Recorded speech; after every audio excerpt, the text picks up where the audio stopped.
like making my own system, how to help people raise their consciousness.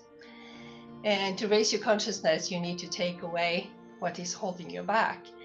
And most of the time, this is negative, trapped emotions that you have inherited from your mother and your father during childhood. The quick and easy way, because that's what emotional release is. It's a one-time thing, and it's a quick and easy way to identify negative, trapped emotion inherited from your parents and release and transition them over to a positive thing, raise your consciousness, and you feel better.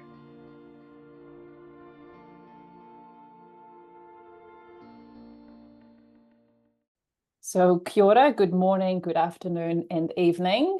Today I'm being joined by Emma, who lives on the other side of the world in the paradise for me. Emma, please tell us where you are located. Okay, right now I'm in the Canary Islands, which is islands that belongs to Spain, but they're in the middle of the Atlantic Ocean. And they're really paradise islands. The climate is just so perfect. And yeah, you asked me what I've been doing today, and yes, I've been on the white sandy beach, being in the sea to cool off. So it sounds like, yeah, absolute paradise. It's winter here and not much snow has been falling this winter, so I'd much rather be on a tropical island enjoying peace. But why we are connecting today is because both you and I know the absolute importance of being able to take jackets off, and these jackets are filled with emotions, predominantly the more negative emotions.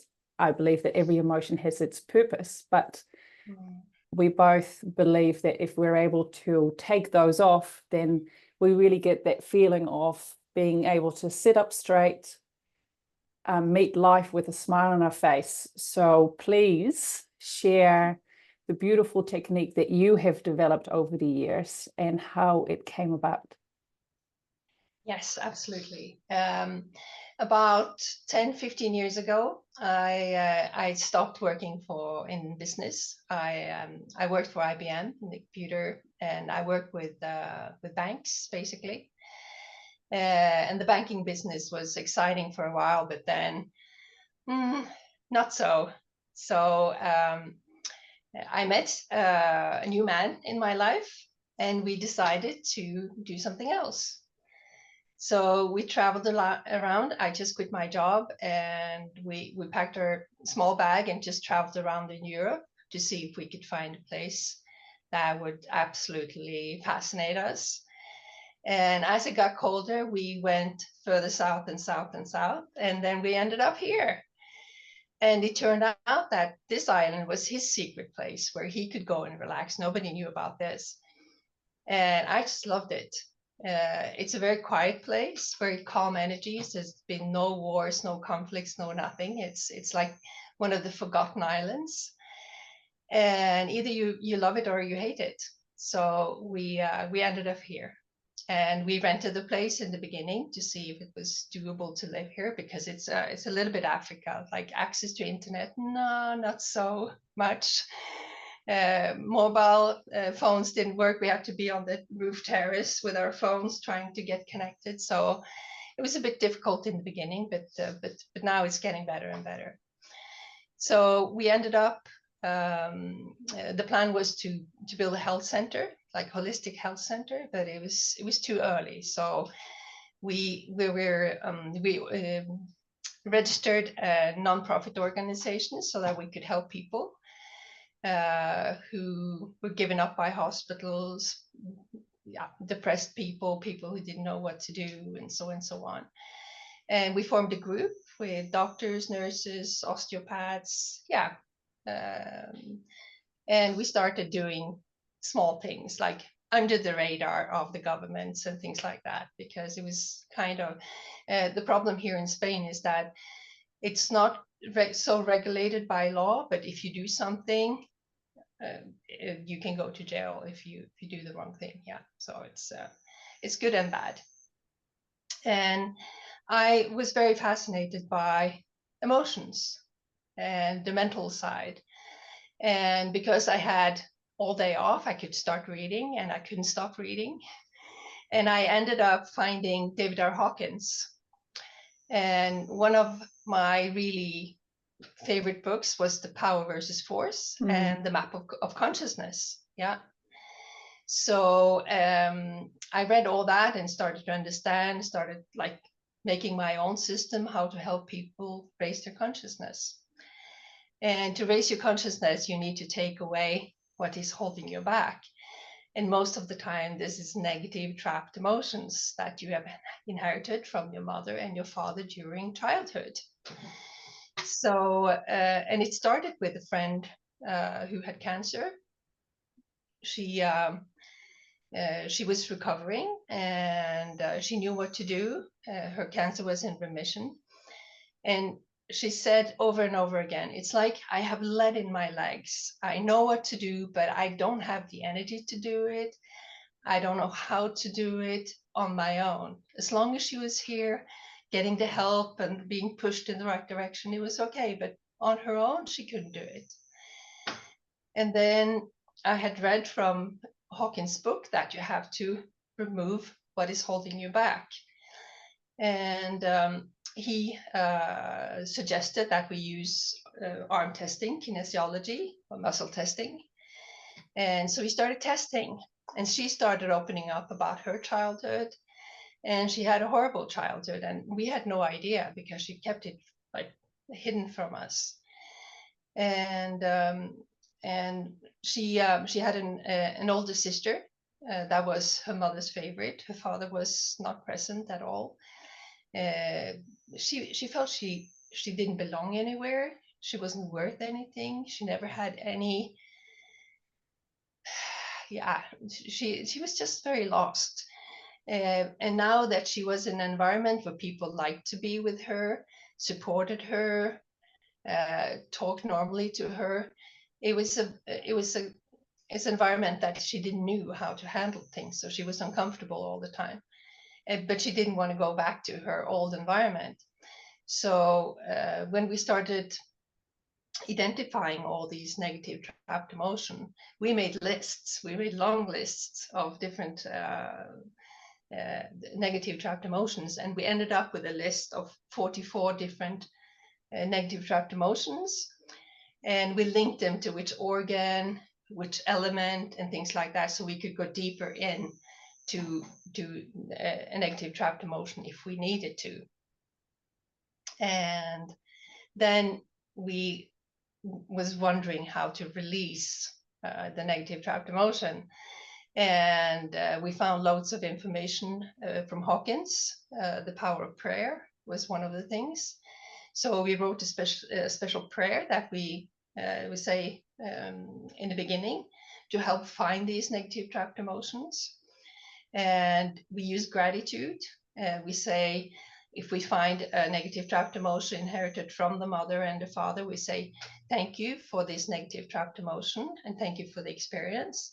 But now we're moving on and we're releasing this negative trapped emotion and we are replacing it with a higher, more vibrant, positive emotion.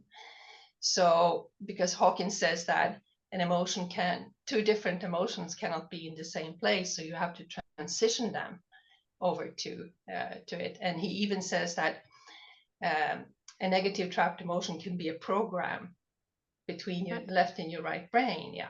So if you have the program, when the trigger comes, the program runs.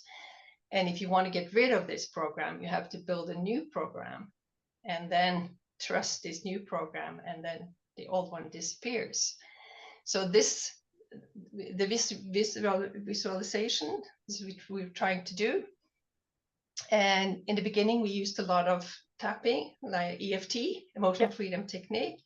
We did tapping. We sat in circles and we did the tapping together, and that worked. But it takes a lot of time, so we were trying to find new ways to do it. And if we are face to face with people, it was very easy to use a magnet. And you have these very powerful nickel magnets that you can use. And you have to be aware that one side takes energy and the other one gives energy, the plus and the minus.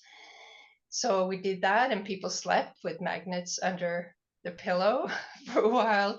So, I mean, during the last 10 years, we have been all over the place. And finally now, the last few years, we was like, okay, let's not experiment so much. Let's just do it the quick and easy way, because that's what emotional release is. It's a one-time thing, and it's a quick and easy way to identify negative trapped emotion inherited from your parents and release and transition them over to a positive thing, raise your consciousness, and you feel better, Yeah, basically.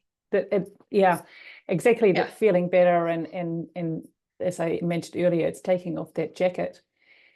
And I just want to highlight that, you know, someone might be watching this going, oh, but my parents weren't mean to me, or I had an idyllic childhood. I think it's all relative, right? Some people have had horrendous things happen to them that we don't wish on anyone, and others, Yeah. you know, they might have just been picked last at sport one too many times, right? And there's everything in between. It might have just been you were in the room when your parent got the news that their parent passed away, and it was that absolute inconsolable moment of grief that you somehow poured into your soul, onto your physical body. So it goes from all spectrums, and it's all relative to see how you take that on at that moment. Yeah, that's a very good point, because Hawkins, he said, it's not what happens to you, but how you handle what happens to you,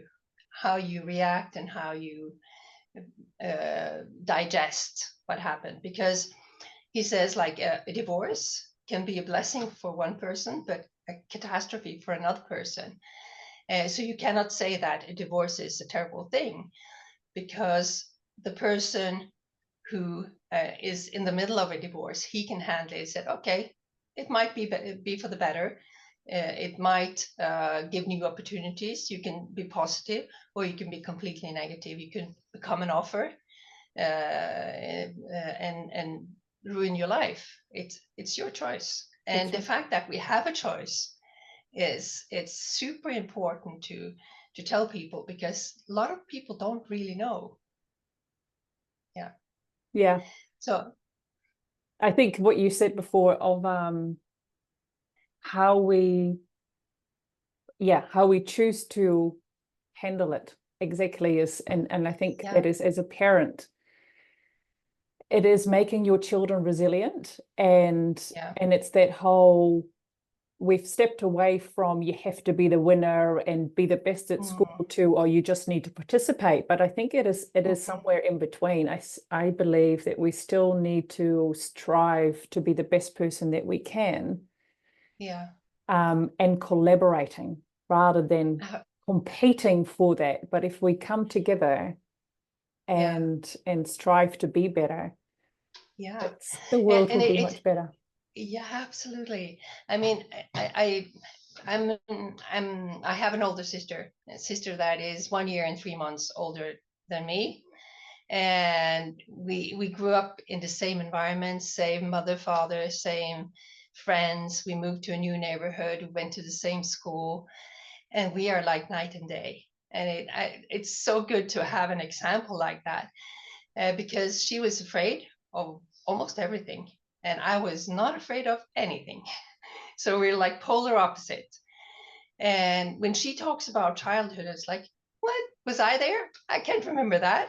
It's like she handled things so different from me.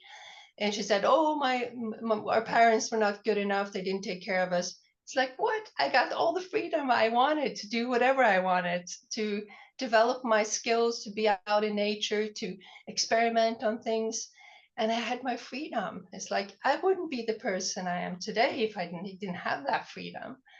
But she wanted to be taken care of all the time. And parents don't have time to be there for you 24/7. Absolutely not. No. No, exactly. I have the same with my sibling. We are, you know, same parents, same everything, same diet, same, and we haven't seen each other for more than 5 years now. It's He still is Uh, carrying so much anger about stuff that happened, and it's that whole he said, she said. And I think it yeah, is, there are so many uh, beautiful healing modalities out there now. And from I've experienced yours, mm, and it is mm, such a, as you said earlier, it's such an easy way yeah, to take multiple heavy jackets off and yeah, embrace life just with a lot more vibrancy.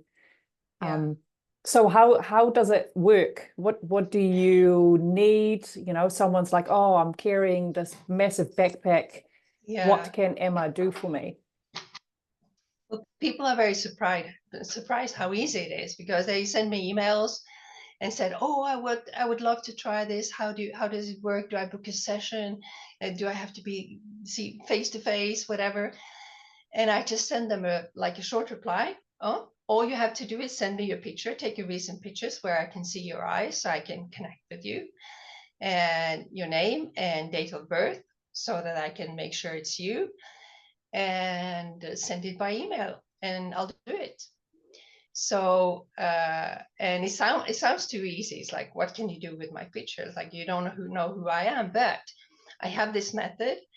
I meditate to make sure I'm connected, and I have a way of, if you use a pendulum or you use a biotensor, you have to make sure that you're coming from your heart and not from your head. So I have ways of making sure that I'm connected, and I have this picture in front of me, and I connect with their eyes, and I use their name, and I say the prayer, and I also ask their guides or connections to come help, and my spirit guides to come and help to identify, and then release and transition their negative trapped emotion.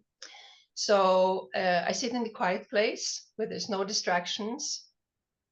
I have my chart, and I start asking with muscle testing. And I ask, do this person, 2 days ago, I did for a beautiful lady called, and she had so many negative trapped emotion. It was unbelievable. But I kept on asking, that he has this negative trapped emotion. Yes. This negative trapped emotion is inherited. Yes. It's inherited from her mother. Yes. It's inherited from her father. Yes. And then I asked, do I need to know more? Yes or no? Is this like a heart wall? Is this a self-protect mechanism? So I keep asking until I have the answers. And sometimes it takes an hour, sometimes it goes very quick, because there is messages in um, I get messages that I should give people, but Mhm. I can't just like give it to them like straight up in their face. I have to sort of ask questions, and said, well, did something happen when you were around, for instance, in an age, if there's a trauma in like self-harm, for instance, which a lot of people have. I said, do I need to know more? And I keep muscle testing, and it's like, yes. Did this happen between 0 and 10 years Mm. old, 10 and 15 years old? So then I have the date, and then I can ask, what happened when you were that age? And so on. So it's not like it's a therapy, it's just an awareness.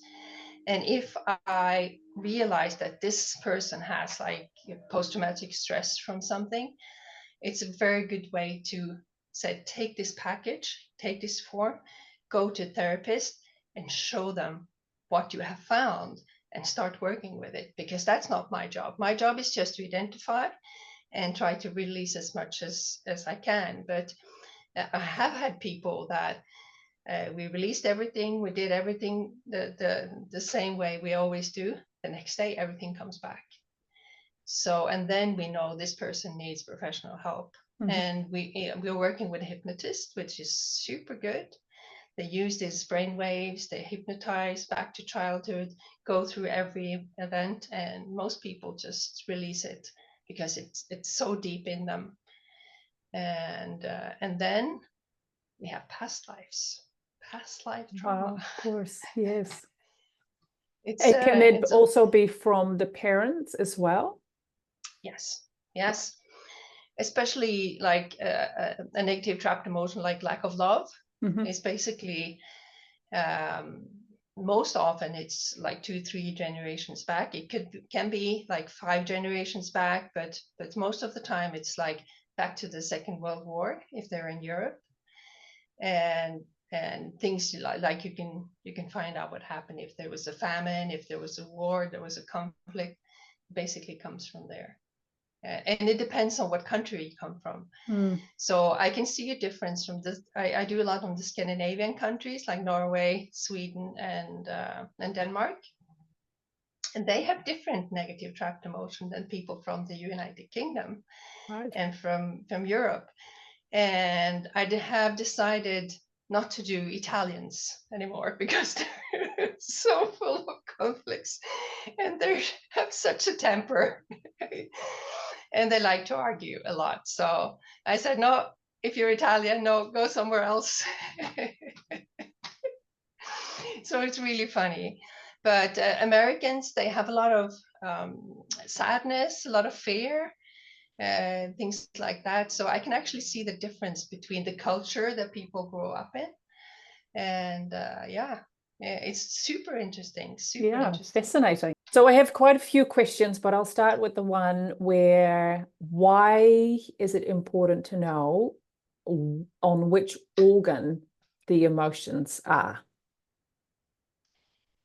So the element, the organ and the element is a way to go deeper into the trauma. Because as I told you before, I work with an osteopath, and when she has patient that has a lot of like density or tense, they're very tense in certain areas of the body. She said, okay, I need you to release some of this tension. And she sends them to me and I do my thing. And when they come back, it's easier to get access to the tissue. So for instance, if you have lack of love or feeling unwanted, it's connected to your heart. And it's also connected to fire, which is the element. And very often when I ask people, it's like, do you like spicy food, like hot food? It's like, no, no, no, I cannot tolerate it. Or they say, oh, I have to have spicy food to feel that I'm alive. And it can also have alcohol, like problem with alcohol, because they feel heavy and they want to feel that they're alive. So it gives you a clue on how deep it goes and how severe it is and how hard it is to release. So, but it's not very often you need it, but it is like an extra way to go deeper into and people can also say, oh, no wonder I have gut issues. Look at what I have here. So it makes them think as well. So it's just there for help. And it's been muscle tested, so tested, so it's correct. Yes. Yeah, and just for those who are unaware of Dr. David Hawkins' work, he's muscle tested, I don't want to say millions of times, but lots and lots and lots of times about all topics from the truth that's within a book to the integrity of political leaders, right? And he uses the muscle testing technique to corroborate that information. And if you haven't read any of his books, my goodness, they are an absolute treasure trove. And I really see him that he was a pioneer. He was ahead of his times. And I've listened to a lot of his audiobooks. The way that some of his audiobooks are, they rather than a narration, they are an interview done with someone, and it's him. He is being interviewed, and he had a really quirky sense of humor. I often giggle. He was very childlike. Yeah, he was very childlike. Yeah. Yes. And also a lot of the things that he says, he's like, he just says it out, like he doesn't give it a lot of weight. But really, when you start looking, especially the map of consciousness, he said that people under the level of 200, which is courage, does not cannot differentiate whether the things are true or not true. Not true or false, but true or not true, because they believe that their own mind is true, but it's not if you don't have a higher consciousness. And that's really fascinating, because very often I want to teach people how to muscle test. It's like the sway test, or use a pendulum, so they can start testing food for food allergies and things like that. But if they're not on the level of 200, it doesn't work. Yes. They cannot get a swing on the pendulum. They cannot sense the muscle differentiation. So I always test clients before I do the emotional release and after the emotional release, because normally we Of do where they are sitting on the map of consciousness, you mean? Yes. Yes. Yeah. So most the last 3 weeks, most of the people that I have done emotional release for is at level 200. And after we do the transition, and normally we like to do the transition when people sleep, because then they're more easier to reach. So most of them go up to 310, which is a much higher level. And at that level, their life, the view of life changes, and their level of consciousness is different. So they feel better. There's like, oh, it's like somebody opened my eyes and somebody took away some of the brain fog and things like that. So yeah, it's a very easy way to make people feel better and lighter and happier, and yeah. And another thing that I think it is so important for people to understand is that when you take a negative emotion away, you put something else in. Because if we leave that a cell or that void open in the body, then anything can come back in. And so what kind of what do you prefer putting back in its place? I have, my favorite is love, joy, and bliss. And I made a picture behind me where it says love, joy, bliss, just to remind myself. But it depends on what I think they need. So for instance, if I take away nervousness, I always replace it with strength, courage, peace, and joy. And very often I add self-love, because I think that is so important. We have not learned to love ourselves. We have not learned to love ourselves. We need to learn to love ourselves. And peace, because we need to calm down. We need to take away stress and things like that. But I try to follow my intuition. And when I look at the person, you can very often analyze their face of what they need. And you can see from the list, they need strength, they need courage, they need self-love, they need flexibility, they need courage. Yeah, all that kind of thing. So very often I don't replace with one thing, but a bucket of things, so they can really be uplifted. Yes, it's such a gift. And I've been lucky enough that you've taught me over a few times to incorporate this beautiful technique as well. So I'm very, I need to practice more, definitely, but I'm very humbled that you thought I was ready to do this as well. So thank you for that. Yeah, I mean, anyone who know in muscle testing and feel that they can manage to do it can absolutely practice this way of helping people, because it's not rocket science at all. No, and I think it's sorry. You need a technique. That's right. Yes, absolutely. But and what comes for me in as well is that there are still a lot of people that they struggle with the idea about separation, right?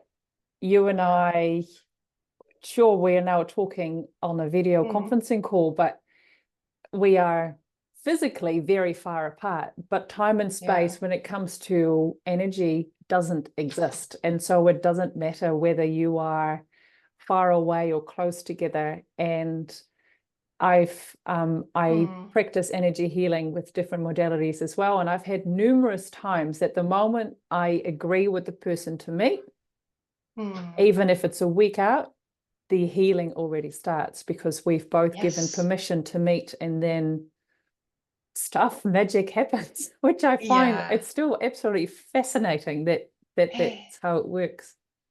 It's so fascinating. I tell people it's like, so the intention is what starts the healing. So I like an open mind, pure intent, and the loving heart. So the intention is that I have a gift, I have a technique, I want to help you, and you want to be helped, and you have asked me to help you. That's the intention, and that's the connection. When we have that connection, and when people send me their picture, their name, and their date of birth, that's my invitation to help. So, and Yes. also when I give them the chart, I send them a book like What's Next, to give them ideas what they can do. I have a booklet about interpretation of the negative trapped emotions, so they can read about it. And in the list of What's Next, I have a lot of other modalities they can practice to uplift themselves. And one of the most popular thing is the Hawaiian prayer called Ho'oponopono. I'm sure you've heard about that. Yes. And yeah, and I've recently done it with a group of ladies, a lot of volunteers, people who have done emotional release, or people that with help with disease and so on. So we did Ho'oponopono 21 days, because Wow. that's how long it takes to change a habit according to science. So it's so easy. You say, I'm sorry, please forgive me, thank you, I love you.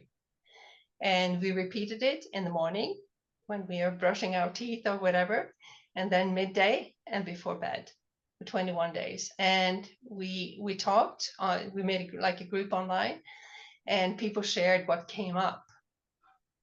And for me, I've done it before, but not only for me personally, because I decided that I was going to treat myself with a with some time, because I always help other people, and I do not take enough care of myself. So what I realized is how much I criticize myself and my body and things like that. I'm my worst critic. It's Mm. like, okay, I need to love myself. So I have started. I wrote down all the horrible things and I burned it. I didn't want it to be here. I didn't want that energy. So I don't criticize myself any longer. Well, I try to.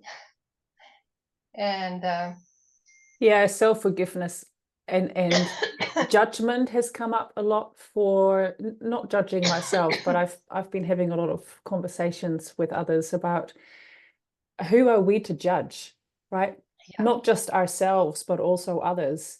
yeah. And I've spoken about this with other people, is looking back to where you were 10 years ago, and you might have, let's just talk about food, 10 years ago, you might have been going total vegan, and you Yeah. didn't have lettuce shoes, and you didn't have honey in your tea, and you didn't nothing. And then through whatever circumstances, maybe the books you got introduced to, or a Mm, health crisis, you've gone a full mm, 180, and now you're just eating animal protein.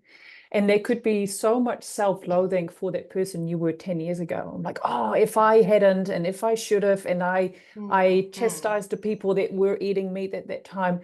It Yeah, really doesn't matter what happened back then. Just go, at that time, I did the best mm, that I could with the tools that I had.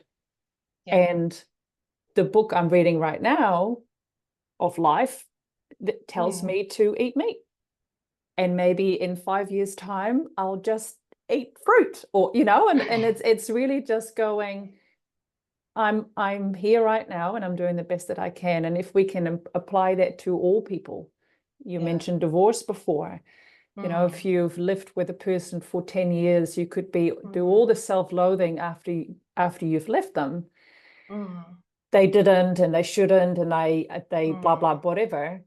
They Yeah, are not at the level, or they are not seeing the world the same way that you do, and that's mm, okay. Yeah, right? absolutely. Yeah. I mean, if you have an open heart, loving mind, pure intent, you turn out to be the best version of yourself you can be at any moment, and it changes. When you're sick, you do your best. When you're on top of the world, you do your best. And what you criticize about yourself and in others is probably what you don't like, and because your thoughts is the clue to how you can improve yourself. Yeah. Yes. So I'm yeah. absolutely so happy that our lives have crossed, Emma, and that you have this beautiful, really easy way Mm. to help people shift some really big stuff. So how do people get in touch with you? So the best way, I'm on all social media. I'm learning so much. So I'm on Telegram with Emotional Release by Emma, LinkedIn, Facebook, Instagram. And the best way is to send me an email. And my email address is emotionalreleasebyemma@proton.me. So it's the best way. Just send your pictures and your name, and I'll do whatever I can to help you. That's awesome. And I'll put that all in the description below. So I look Yeah. forward to seeing how this will all unfold. I can see a whole online course being developed by you with people like myself and others who are so ready to help the people. And Yeah. I'll happily work with Italians if you happen to be from Italy. Contact me. It's so funny because I live in the place and all my neighbors are from Italy, and there's so many Italians here, and I do love them. But I mean, I'm so happy I didn't grow up in Italy because, yeah, enough about that. Yes. Yeah. Well, thank you, No, Emma. Is there thank you anything you so would much. like to share? Well, just thank you for having me. I mean, I love talking about this. I'm very passionate about emotional release, and I think it's a very quick and easy way to help so many people who really need it, because the stress levels in people right now is very high, and yeah, keep It's, up the good work. that's right. It's time to take that jacket off. Thank you so much. Absolutely. Okay, thank you.